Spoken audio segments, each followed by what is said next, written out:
17 अक्टूबर को supreme court में marital rape यानी वैवाहिक बलात्कार को लेकर सुनवाई हुई। दरअसल सुप्रीम कोर्ट में कई याचिकाएं पहुंची हुई हैं जिनमें यह मांग की गई है कि यदि विवाह के बाद पति अपनी पत्नी के साथ बिना सहमति के सेक्स करता है तो उसे अपराध की श्रेणी में डाला जाए।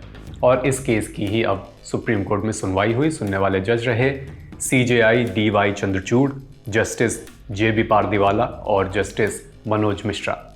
सुनवाई में क्या हुआ यह समझने के पहले आपको समझना होगा कि साल 2022 में दिल्ली हाई कोर्ट में क्या हुआ था। दरअसल इस साल एक महिला ने पति द्वारा जबरन शारीरिक संबंध बनाने पर दिल्ली हाई कोर्ट में याचिका लगाई थी। इस याचिका के साथ 2 और NGO, रेड फाउंडेशन और all India democratic women's association द्वारा दायर की गई थी याचिकाएं। मांग 1, मैरिटल रेप को अपराध घोषित करें। 11 मई 2022 को दिल्ली हाई कोर्ट के 2 जजों ने अलग अलग फैसला दिया था। जस्टिस राजीव शखधर ने कहा था कि पति को वैवाहिक बलात्कार के अपराध से छूट देना असंवैधानिक है। वहीं जस्टिस C हरिशंकर ने कहा कि पति को मिली छूट असंवैधानिक नहीं है और एक समझदार अंतर पर आधारित है। यानी एक जज मैरिटल रेप को अपराध मान रहे थे और एक जज नहीं मान रहे थे। ऐसे इस केस में कोई निष्कर्ष नहीं निकल सका था और तब जजों ने याचिकाकर्ताओं को सुप्रीम कोर्ट में अपील करने की भी छूट दी थी। इसके बाद मामला पहुंचा सुप्रीम कोर्ट। इसके अलावा एक और मामला सुप्रीम कोर्ट पहुंचा। कर्नाटक हाई कोर्ट में एक पति ने पत्नी की तरफ से लगाए गए रेप के आरोपों पर हाई कोर्ट का रुख किया था। 23 मार्च 2023 को कर्नाटक हाई कोर्ट ने पति पर लगाए गए रेप के आरोपों को समाप्त करने से इनकार कर दिया। हाई कोर्ट ने इस मामले में अपवाद को मानने से इनकार कर दिया। कर्नाटक हाई कोर्ट के जस्टिस M नागप्रसन्ना की सिंगल बेंच ने कहा था कि तथ्यों के आधार पर इस तरह के यौन दुष्कर्म के लिए पति को छूट नहीं दी जा सकती है। अब ये दोनों ही केस और तमाम संबंधित याचिकाएं आपस में जोड़ दी गई हैं, क्लब कर दी गई हैं और मामला सुनवाई के लिए लिस्ट हुआ। तो सबसे पहले केंद्र सरकार का जवाब मांगा गया। 3 अक्टूबर को केंद्र ने इस मामले में अपना जवाब दाखिल किया। अगर किसी व्यक्ति का अपनी पत्नी के साथ संबंध बनाना बलात्कार के रूप में देखा जाता है तो इससे वैवाहिक संबंधों पर गंभीर असर पड़ सकता है। मैरिटल रेप को अपराध घोषित करने की ज़रूरत नहीं है क्योंकि इसके लिए कई अन्य सजाएं भारतीय कानून में मौजूद हैं। ये केंद्र सरकार का जवाब था। हालांकि मोदी सरकार का ये रुख नया नहीं है। इसके पहले जब दिल्ली हाई कोर्ट में सुनवाई हो रही थी तब भी सरकार ने कहा कि केवल इसलिए कि अन्य देशों ने मैरिटल रेप को अपराध घोषित कर दिया है, भारत को ऐसा करने की ज़रूरत नहीं है।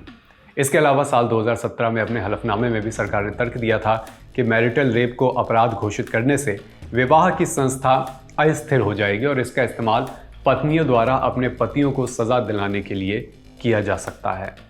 अब इसकी सुनवाई हुई सुप्रीम कोर्ट में। सबसे पहले बताते हैं कि बेंच के क्या तर्क थे।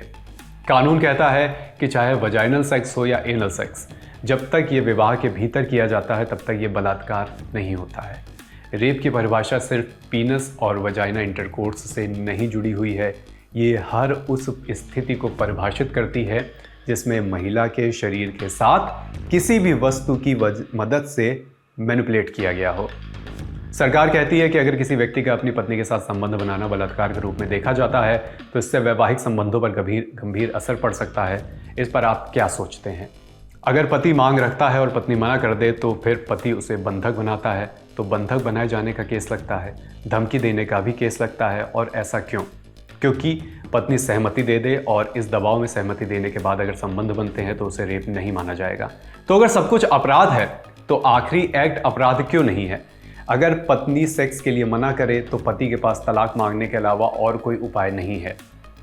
बता दें कि यह बेंच के सवाल और केस में उनकी रीडिंग है। ऐसी ही बातों से निकलकर जज किसी निर्णय पर, किसी निष्कर्ष पर पहुंचते हैं। बहरहाल अब जानते हैं कि याचिकाकर्ताओं ने इस दौरान क्या कहा।